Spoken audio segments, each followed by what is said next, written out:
নমস্কার বন্ধুরা, আজ আপনাদের সামনে এমন একটি ভিডিও নিয়ে এসেছি যেরকম টাইপের ভিডিও আমি এর আগে কখনো দিইনি। হ্যাঁ, আপনাদের জানাচ্ছি যে আমি আমার জীবনে এই 2-1 বছর আগে একটা অভিজ্ঞতার সম্মুখীন হয়েছিলাম, যে সেটা একটা বলতে পারেন যে একটা বৈদিক কার্যক্রম ছিল। সেটা হচ্ছে নবগ্রহ পূজা।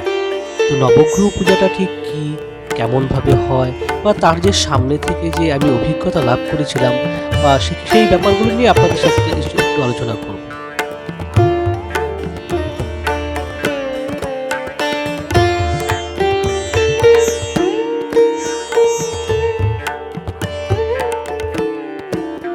নমস্কার বন্ধুরা, আপনাদের জন্য আরও একটি ভিডিও নিয়ে আজকে হাজির হয়েছি। আপনারা ভিডিওটা পুরোটা দেখবেন, আশা করি আপনাদের ভালো লাগবে। বৈদিক মতে বা পাশাপাশি আপনি জ্যোতিষ মতেও বলতে পারেন যে নবগ্রহ মানে এখানে 9টি গ্রহকে বলা হয়েছে, কিন্তু আমরা জিওগ্রাফিতে যেই নবগ্রহ আমরা গ্রহ স্টাডি করি, এটা কিন্তু তেমনটা নয়। এই নবগ্রহের মধ্যে কিন্তু সেটা রয়েছে সূর্য, চন্দ্র, মঙ্গল, বুধ, গুরু বা বৃহস্পতি, শুক্র, শনি, রাহু, কেতু। অর্থাৎ আপনি কিন্তু ওই জিওগ্রাফি বা সায়েন্সের সাথে কিন্তু এটা মেলাতে যাবেন না, কারণ এটা একদমই আলাদা। কারণ এখানে সূর্যকেও একটি গ্রহ হিসাবে ধরা হয়েছে। বন্ধুরা, আমার এই যারা ভিউয়ার্স রয়েছে তাদের মধ্যে অনেকেই আছেন অতিমাত্রায় বিজ্ঞানপ্রেমী যেমন রয়েছেন, তেমন যারা বাস্তু, জ্যোতিষ বা এই সমস্ত যে বৈদিক আচার আচরণ সংস্কার মানেন, তারাও রয়েছেন। তো এই ভিডিওটা বেসিক্যালি বানানো হয়েছে বিশ্বাসের উপরে। কারণ এখন আমি তো বলেই দিলাম যে এখানে যে আমি অনুষ্ঠানটা আপনাদের সামনে দেখাচ্ছি সেটা নবগ্রহ। আর নবগ্রহর অনুষ্ঠানের কেন করা হয়, যারা বিশেষত একটু জ্যোতিষশাস্ত্র বা আমাদের তন্ত্র সাধনা বলুন, বা আমাদের বিভিন্ন রকমের সংস্কারী কার্যক্রম বলুন, বৈদিক সংস্কারী, তারা অন্তত এই বিষয়গুলো কিন্তু তারা বুঝতে পারবেন আর কি। কারণ আমাদের হিন্দু ধর্মের মাইথোলজিতে অনেক এতটা বিস্তার রয়েছে। আমাদের হিন্দু ধর্মের সংস্কার বলুন, বিভিন্ন যে বৈদিক মন্ত্রের যুগ বা তাদের এত বিস্তৃত, সেটা কিন্তু আমরা শেষ করতে পারি না। তো তারই একটা অংশ হিসাবে আজকে আমার প্রত্যক্ষ করার সুযোগ হয়েছিল, কারণ আমার এক পরিচিতর বাড়িতেই আমাদের এই অনুষ্ঠানটা হয়েছিল, যার জন্য আমি আমন্ত্রিত ছিলাম আর একদম সামনে থেকে বিষয়টা দেখার সুযোগ পাই।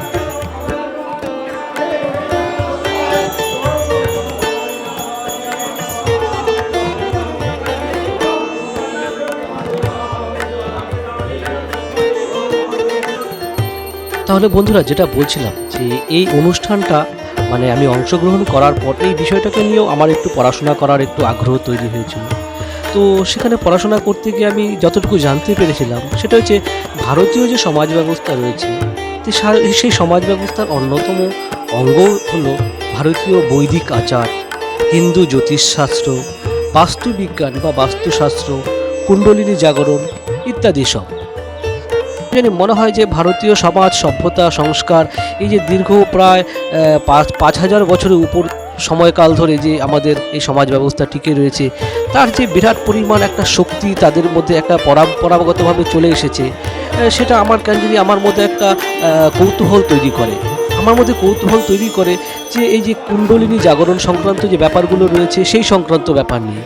কারণ আমি মাঝে মাঝে ভাবি যে ভারতীয় সেই সমস্ত ঋষিমুনি বা সন্ন্যাসীদের মধ্যে বা আমাদের যারা হিমালয়ে ধ্যান করে, দেখা যাচ্ছে যে তারা সমস্ত শরীর বরফে ঢেকে যাচ্ছে, কিন্তু সে কিন্তু এই প্রবল শৈত্য প্রবাহের মধ্যেও কিন্তু ধ্যান করে চলেছে। যে কী সেই শক্তি তাদের মধ্যে জাগরিত হয়েছে, বা কী সেই শক্তি রয়েছে যার বলে তারা এই সমস্ত অসাধ্য সাধন করছে, যার ব্যাখ্যা কিন্তু বিজ্ঞানের কাছেও নেই। তো এই সমস্ত ব্যাপারগুলো আমার মধ্যে অনেক বেশি কৌতূহলবশত এগুলোকে পড়াশোনা করতে বা এগুলো অধ্যয়ন করতে আমাকে উৎসাহিত করেছে। যাকে আজকের বিষয়টা আপনাদেরকে যেটা আলোচনা করছি সেটা হচ্ছে যে আজকে যেটা আয়োজন করেছে গৃহকর্তা, নবগ্রহ পূজা। যে নবগ্রহ পূজা কেন হয়? নবগ্রহ পূজা করা হয় নবগ্রহ শান্তির জন্য। নবগ্রহ বলতে আমি বলছি বিজ্ঞানের যে গ্রহের সাথে এই গ্রহ কিন্তু মেলাতে যাবে না, এটা জ্যোতিষশাস্ত্রের যে গ্রহ রয়েছে সেই গ্রহগুলোকে শান্ত করার জন্য। যে বলা হয়েছে যে গ্রহের কোনো যদি দোষ থাকে আপনার জন্মের সময়কালে বা অবস্থানের সময়, বা পূর্বজন্মের যদি কোনো খারাপ কাজ বা কর্মের প্রভাব কিন্তু আপনার ব্যক্তি জীবনে এবং আর্থিক এবং আপনার পরিবারের মঙ্গলের উপরে পড়ে। এখানে বলা হয় যে হিন্দু জ্যোতিষশাস্ত্রে এই দোষগুলি স্বীকৃত, অর্থাৎ স্বীকৃতি দেওয়া হয়েছে। আর গ্রহের ক্রোধ প্রত্যাখ্যান করার জন্য এই হোম বা এই যজ্ঞের আয়োজন করা হয়।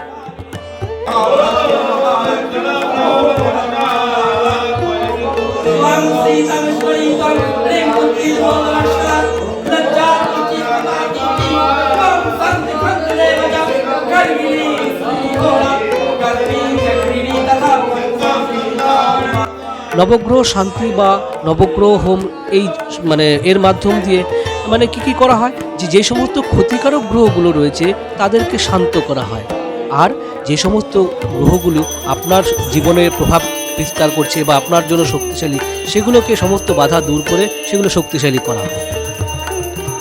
বন্ধুরা, আজকে আমি যে বিষয়টা নিয়ে আলোচনা করছি, আপনাদের মধ্যে অনেকেই হয়তো অপবিজ্ঞান বা কুসংস্কার এই সমস্ত বলে কিন্তু আমাকে ইগনোর করে যেতেই পারে, কিন্তু দেখুন, আমরা যে সমস্ত বিষয়গুলো নিয়ে স্টাডি করছি, যেগুলো পরম্পরাগত বৈদিক যুগ থেকে চলে এসেছে, যেটা আপনাকে একটু আগেই বললাম যে কুণ্ডলিনী জাগরণের মাধ্যমে আমরা কী করে শক্তির জাগরণ করতে পারি। তো এরই মাধ্যমে আমরা যে এই নবগ্রহ নিয়ে আমরা যেটা বলছিলাম, যে নবগ্রহের মধ্যে কী রয়েছে, নবগ্রহের মধ্যে কিন্তু 1 নম্বরে রয়েছে সূর্য। সূর্য আমরা জানি সমস্ত কিছু সাহস ও শক্তি এবং প্রাণের প্রতীক। তো সূর্য যে আমাদের গ্রহটা রয়েছে, এখানে জ্যোতিষশাস্ত্র মতে আবার বলছি, তো তাকে যদি আমি শক্তিশালী করতে পারি তাহলে কি পাচ্ছি, সেখান থেকে আমরা শক্তি পাচ্ছি, সাহস পাচ্ছি, সাফল্য পাচ্ছি, স্বাস্থ্য পাচ্ছি। হ্যাঁ, আমরা সেগুলোর মাধ্যম দিয়ে আমরা যদি নিজেদের মধ্যে একটু শক্তি জাগরণ করতে পারি, আমরা যদি ভিতরে যে অন্তঃস্থলের মধ্যে যেই সমস্ত সুপ্ত জাগরিত শক্তিগুলো রয়েছে সেগুলো সাধনার মাধ্যমে নিজেকে জাগ্রত করতে পারি, আমরা নিশ্চিন্ত আমরা অনেক অসাধ্য সাধন করতে পারি। আমরা সমাজ, দেশ ও আমাদের যে মনুষ্য মঙ্গল কামনায় অনেক কাজ আমরা করতে পারি।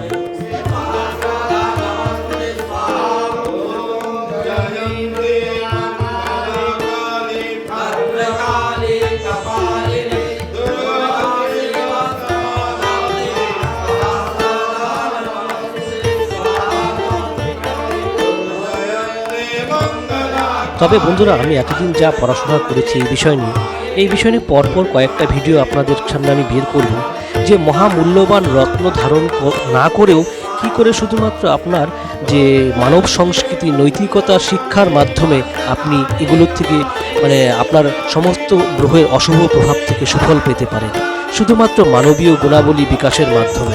সেগুলো কিভাবে লাভ করবেন, তার কি টোটকা রয়েছে, সেগুলো নিয়ে আমি পরবর্তী কয়েকটা ভিডিওতে আপনাদের সামনে প্রকাশ করব।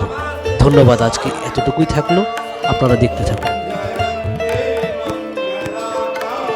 আর আপনাদের কাছে আর একটা অনুরোধ রইল, এই যে একটা নতুন ধরনের একটা চিন্তাভাবনা ভিডিও আমি আপনাদের সামনে উপস্থাপন করার চেষ্টা করছি, এই সংক্রান্ত ব্যাপারে আপনাদের যদি কোনো মতামত থাকে আমাকে আপনারা অবশ্যই কমেন্টে জানাবেন। আর আপনারা ভালো থাকবেন, সুস্থ থাকবেন, দেখা হবে খুব শীঘ্রই আরও একটি ভিডিওতে। ধন্যবাদ।